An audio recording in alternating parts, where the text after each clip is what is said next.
We don't recommend unplugging your Gradient all-weather 120 volt for long periods of time. Your unit will need some special care if it's without power for more than 48 hours.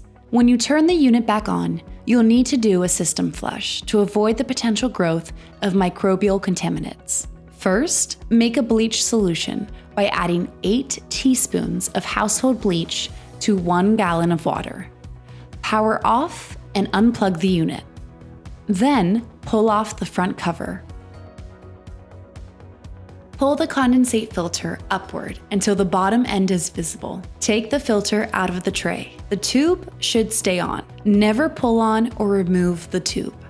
Using a pitcher with a spout or something similar, slowly pour your bleach solution into the condensate tray. Keep pouring until the tray fills, but make sure it doesn't overflow. Lift the filter to return it to the tray. Make sure the tubing routes into the side of the unit without bending or twisting. Reattach the front cover.